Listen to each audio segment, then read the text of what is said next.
Terima kasih pemirsa masih tetap setia bersama kami dalam program Downcast. Saya Doni The Kaiser. Dan saya Tasya Rutmila. Ya, Tasya, tadi kan kita bahas tentang membantu Palestina, membantu warga Gaza, kan? Tapi kita nggak pernah nanya warga Gaza, gimana caranya mereka bisa dibantu? Iya, apa bantuan yang mereka inginkan? Nah, itu sebenarnya pertanyaan penting ya Mas Hasib ya. Iya. Kalau kita punya niat baik, itu bagus. Iya. Tetapi lebih baik lagi kalau konkretnya kita tanya, bagaimana saya bisa membantumu? Dengan cara apa gitu kan? Iya. Anda lihat apakah negara kita sudah sampai tahap itu? Iya. Atau masih dalam proses paling tidak secara diplomasi saja dulu? Iya, terus terang saya melihat sampai hari ini sikap kita itu belum betul-betul sekuat nilai dukungan Indonesia sebagai bangsa terhadap kemerdekaan Palestina. Sikap kita masih cenderung sporadis, cenderung reaktif, Ya. cenderung mungkin kelompok per kelompok daripada sikap yang terorganisir. Padahal Mas Doni, kalau kita baca sekali lagi sejarah dan katakanlah norma-norma kebangsaan kita, betapa sikap kita sangat kuat. Kemerdekaan ialah hak segala bangsa. Ya. Itu kan kuat sekali. Ya. Lalu kemudian orang-orang melakukan aksi demonstrasi. Itu di di Monas di mana-mana penuh sebagai dukungan kepada kemerdekaan Palestina. Dan itu beda dengan demo yang lain gitu, karena ini justru kompak di antara pemerintah dan rakyat, di antara DPR dan kan biasanya DPR yang di demo kan, justru ini orang DPR. Jadi memang terasa kedekatan antara masyarakat Indonesia dengan penderitaan yang dirasakan oleh Palestina. Jadi kalau kita mau mengkomunikasikan kepada masyarakat Indonesia bagaimana kita bisa membantu rakyat di Palestina tuh harus seperti apa, Mas? Itu yang saya bilang dulu, mestinya kita ada sikap yang lebih terorganisir. Nah, cara mengorganisir itu tidak lain bagi saya lewat melalui semacam produk peraturan atau perundang-undangan. Saya dulu pernah ngusulin itu. Tapi kan orang nggak mau capek di situ. Jadi kalau bikin undang-undang peraturan sendiri butuh waktu lagi. Apa signifikannya kalau kemudian menjadi peraturan? Kalau itu menjadi norma, menjadi peraturan, artinya itu menjadi cermin kita sebagai bangsa. Selama norma itu bertahan, maka selama itu pula bentuk dukungan itu tidak akan berubah. Dia terorganisir daripada pernyataan-pernyataan yang statement personal, statement kelompok, aksi kelompok. Tidak ada organisir. Ini kan siapa yang mengumpulkan uang kepada siapa, siapa yang menyalurkannya dari mana kepada siapa. Itu aja kita belum berbaris kalau bahasanya. Jadi harus formal, legal, sama seperti Israel sudah menyebutkan Yerusalem ibu kotanya gitu. Nah, kita belum ada secara sikap kuat begitu, terorganisir begitu. Dan ini bahaya kalau nggak dilakukan, karena sekali lagi yang saya bilang tadi, warga masyarakat itu bertumbuh. Sekarang mungkin 1-2 orang yang mendukung Israel. Besok mungkin bisa lebih banyak. Kalau tidak dilegalkan sebuah sikap kita, bisa jadi suatu saat ya Indonesia justru terbalik misalkan. Kita yang terbelah begitu? Bisa jadi gitu. Bukan terbelah, tapi mungkin populasinya yang mendukung Israel lebih banyak. Lalu karena kan perubahan regenerasi. Iya. Nah oleh karena itu menurut saya memformalkan tanpa bermaksud kaku ya, tapi memformalkan, menjelaskan suatu dukungan seperti ini itu sangat dibutuhkan. Apalagi sudah ada di pembukaan undang-undang, sudah tercermin dari berbagai macam sikap para pihak dari berbagai macam elemen bangsa. Hanya sekedar butuh istilahnya nih ya kalau dipermudah. Kalaupun kamu cinta berapi-api, kalau nggak ada buku nikahnya, ini saya bahasa mudah ini, ya kamu tetap cuma penghibur aja. Iya. Kamu kalau betul-betul ingin, ya formalkan. Jadi ada hitam di atas putihnya. Itu maksud saya, bukan berarti menjadi formalis kaku gitu ya, tapi ada bukti yang kuat. Oh iya, memang saya betul-betul imam. Pada akhirnya, nah kan begitu. Saya imam. Yang menanglah yang mengajak akad ya. Ya begitu ini. Nah ini enggak, seakan-akan kita ini sebagai bangsa mendukung. Begitu mau diformalkan ke sana kemari, alasannya beda-beda. Padahal sekali lagi itu dibutuhkan. Ini menarik loh Tasya. Saya ingat betul ya, beberapa tahun terakhir ini aktivis Israel itu juga sudah mulai banyak dan mulai terbuka. Tapi bedanya mereka well educated. Artinya secara rasional, kemudian bicara aspek historical dan sebagainya. Ini yang mungkin kurang bagi bangsa Indonesia yang memang mendukung kemerdekaan Palestina. Bagaimana kita mengedukasi masyarakat kita sendiri agar ketika kita melakukan dukungan, yang penting dukung, ya kan asal gitu. Tapi nggak jelas gitu loh, nggak konkret gitu.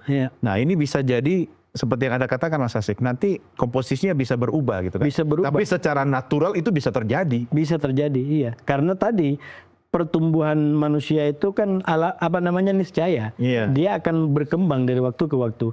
Yang paling ngeri gitu, di tengah realitas kemajmukan kita ini, jangan justru isu seperti ini jadi pembelah tadi. Kita ini bangsa yang begitu besar dan beragam. Adalah wajar kalau ada perbedaan yang mengemuka di sini. Iya. Ada yang begitu kuat dukung Palestina, ada di tempat lain yang mendukung Israel. Itu konsekuensi pluralitas dan kemajmukan kita. Yang terpenting adalah bagaimana kebesaran kemajmukan kita ini tidak terganggu oleh kemajmukan pendapat. Dan itulah namanya bahasa hukum, Iya. bahasa peraturan. Orang boleh beda-beda, begitu sudah menjadi peraturan, maka harus dihormati bersama-sama. Kecuali peraturannya tanpa melalui proses tiba-tiba jadi undang-undang, tiba-tiba jadi peraturan. Padahal nggak ada. Bagus, Mas Kapan sosialisasinya? Loh, kok udah jadi kan? Iya. Nah itu berarti bukan salah di hasil, tapi salah di Iya. proses. Ini agak-agak keras begini karena kopinya belum nyampe kan. Oh belum datang ya? Loh, saya mengira kopinya sudah datang. Sudah tidak bisa, sudah segmen terakhir. Di episode yang akan datangnya aja. Cuma patut kita ingat juga nih Mas Hasib, Tasya. Kan tadi Mas Hasib minta diperkuat dengan regulasi. Ya kan? Tapi kan isu-isu Palestina itu kan hanya dimanfaatkan untuk mengambil hati kelompok untuk kepentingan tertentu yang mungkin musiman gitu kan. Nah, apa untungnya bagi politisi kita yang ada di parlemen sana kemudian untuk menghasilkan sebuah regulasi secara formal ketika isu itu hanya bisa didorong untuk kepentingan sesaat gitu loh. Saya pakai bahasa anak muda tadi. Dari tadi ada udah mulai, emang kita udah tua nih berdua. Janganlah ngegombal sudah. Itu kan sudah gombal-gombal saja. Ayo kita tunjukkan keseriusan kita sebagai bangsa. Sudah kadung termaktub di pembukaan undang-undang begitu. Kita udah nggak bisa mundur lagi. Mungkin undang-undang dasar bisa diamendemi, walaupun itu sulit. Tapi pembukaan undang-undang dasar bagaimana kita mau ngamendemi? Jadi ini sudah titah sejarah kepada bangsa Indonesia untuk menjadi bangsa yang peduli dengan kemerdekaan segala bangsa, ialah hak segala bangsa. Nah oleh karena itu regulasi ini kalau nanti tercipta bukan hanya untuk Palestina, walaupun mungkin de facto sekarang hanya Palestina, tapi kita bicara tentang yang umum bukan yang khusus. Siapapun bangsa-bangsa yang masih terjajah. Karena sekali lagi kita ingin menjadi anak negeri yang move on, bangkit dari pengalaman masa lalu yang mungkin traumatik, penjajahan, penindasan, dan peperangan atas nama kesewenang-wenangan. Kita ingin bangsa ini, kalau kembali kepada ide-ide besarnya Bung Karno, itu kan luar biasa, disebut sebagai nasionalisme humanity. Betul. Kita ingin manusia bangga, tapi nggak harus merendahkan martabat dan bangsa orang lain. Jadi itulah menurut saya yang harus kita ijawantahkan, kita harus wujudkan. Bukan hanya soal Palestina semata-mata, tapi bangsa-bangsa manapun yang masih membutuhkan kemerdekaan. Oke, terakhir Mas Hasibullah. Saya kira udah terakhir ini. Terakhir sekali, singkat saja karena waktunya sudah sangat sedikit. Kalau tadi Mas Hasibullah mengatakan bahwa jangan sampai tiba-tiba, masih ada kekhawatiran tidak kalau tiba-tiba nanti 1.000 pengungsi itu sudah hadir di tiba-tiba hadir di sini. Masih khawatir tidak bahwa itu akan kemudian diambil kebijakan seperti itu? Saya tidak menduga ke sana. Saya tidak yakin ke sana. Karena ini prosesnya panjang. Bahkan di DPR juga udah nanya kan. Ini benar nggak mau ada begitu. Dan kalaupun akan dilakukan sudah pasti membutuhkan proses yang tidak mudah di lapangan. Siapa yang kan MBG aja bisa cepat loh. itu karena kita bicara di dalam sini. Kalau prosesnya ada di dalam sini ini lintas negara Mbak. Itu tidak akan mudah. Jadi tidak akan ada proses bin salabin di sini. Kalau regulasi yang lain nggak tahu ya, itu biar pengamat politik yang lain lagi. Saya nggak masuk di situ. Tapi pengamat politik Timur Tengah dalam konteks Timur Tengah tidak akan ada produk regulasi bin salabin. Tidak mungkin ya. Karena ini koordinasi antar negara. Jadi harus jelas siapa yang akan mengamankan apa. Jangankan sampai 1.000. Masih ingat waktu kita proses evakuasi warga kita dulu awal-awal perang, itu juga tidak mudah. Ibu Menlu waktu itu ya, bagaimana? Statement yang menenangkan ya, ini statement yang menenangkan. Ya. Sekali lagi saya kembali ke sikap dasar tadi yang saya bilang, sebenarnya secara umum ide-ide besar Pak Prabowo itu terus terang saya mencatat ide-idenya dan saya berharap itu terwujud. Walaupun mungkin ada kekurangan, ayo kita, kan memang diharapkan begitu kan, masukan yang konstruktif. Jadi kita kasihlah masukan yang konstruktif untuk kebaikan kita sendiri. Ini bisa jadi legasinya Pak Prabowo nanti. baru belum nyampe 200 hari. Targetnya kalau itu bentuknya regulasi misalnya. Terlalu awal belum, ini masih banyak lebih besar lagi kalau mau nanti. Ini baru tahun pertama, masih tahun. Sabar ya. Sabar. Jadi masa baru menit pertama sudah menit terakhir belum. Sesabar Anda menanti kopinya kan.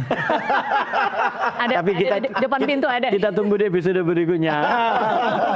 Semoga tidak lama bisa berjumpa lagi ya Mas Hasibullah.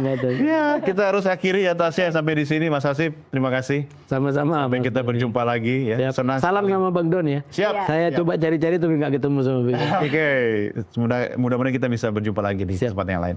Oke pemirsa, kita berpisah dalam program Doncast untuk episode kali ini. Tentunya kita berharap bisa berjumpa lagi di Doncast episode berikutnya. Saya Doni The Geyser. Dan saya Tasya Ukmila mengucapkan terima kasih atas perhatian Anda. Sampai jumpa.